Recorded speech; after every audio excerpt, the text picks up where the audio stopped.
you're drawn to a teacher, would that be spiritual attraction? Is that what you're talking about here? So part 2, spiritual attachment, the truth about spiritual attraction.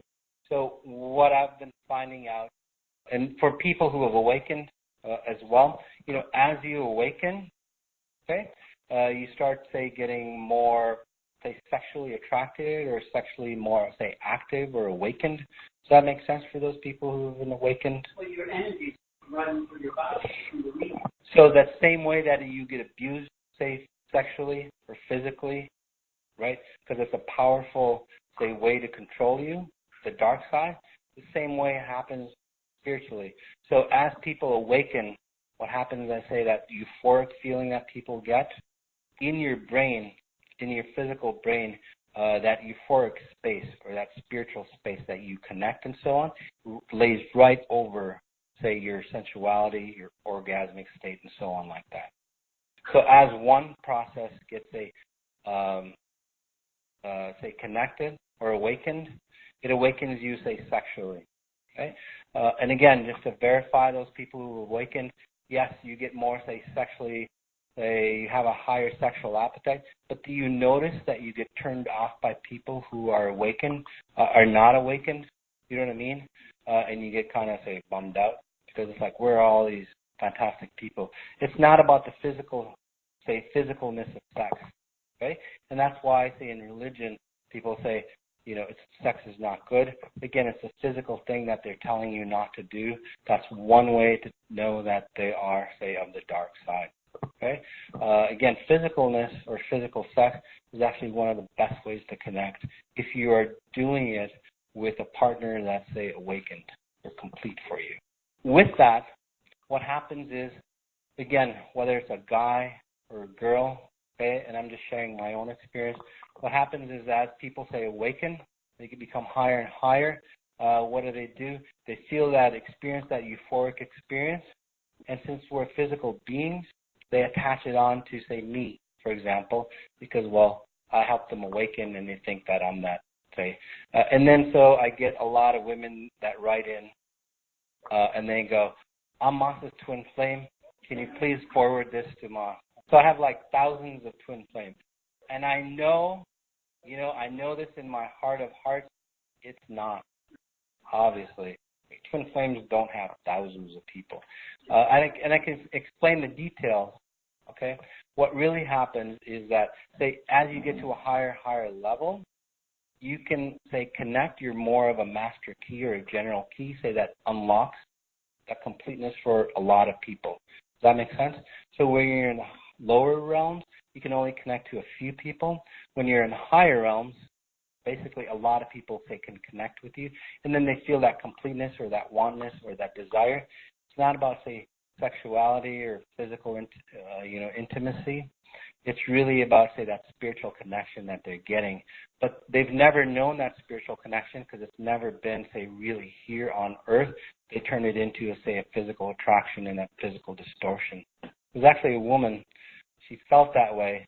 I didn't take advantage of it, or in her terms, and now she's against me. And she thinks I abuse her in her dreams. She thinks I come into her dreams and give her orgasms and so on like that. And she's actually trying to take me to court. First of all, she's been abused before, okay? Over and over again through gurus, through lovers, and so on, through parents, right? She's always been abused. She came to that one person that didn't abuse her, and it's really strange, okay? But it's like, why the hell didn't he abuse me? Wasn't I good enough to abuse? That's how abusive they get. Well, they equate that with love. They equate that with love, exactly. There's a lot of people, they'll fall into a great relationship. The guy or girl is really perfect. They'll break up with that person or even cheat on that person and then go back to a relationship that's abusive because that's how they feel connected or comfortable. That's how gurus, they manipulate women or even guys, and then they control it. It's like, yes, I am your twin flame.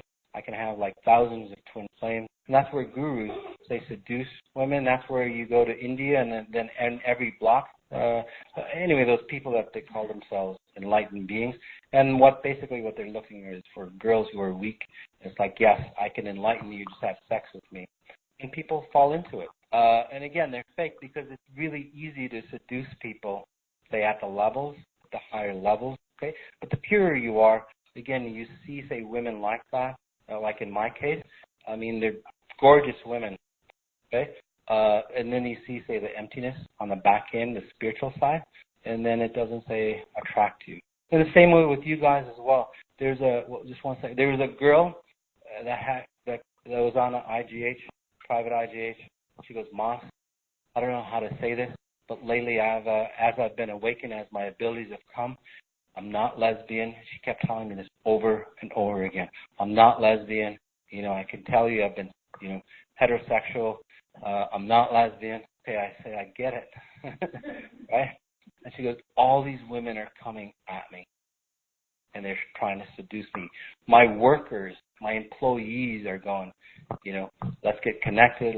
He's like, why is this happening? I go, well, guys are coming to you as well. And she goes, oh, yeah, that's been happening for the last few months.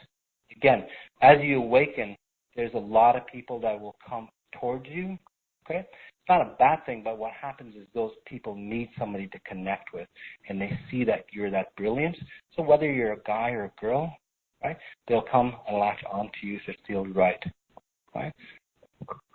I think for you, and I work with him for many, many years, and I see a lot of these things happening, and I think it makes a lot of sense. It's really not unusual for women fall for a guru or spiritual teacher because, how do I put this? When you come into his space looking for healing, for him to be so effective, so powerful, he's in the space of unconditional love.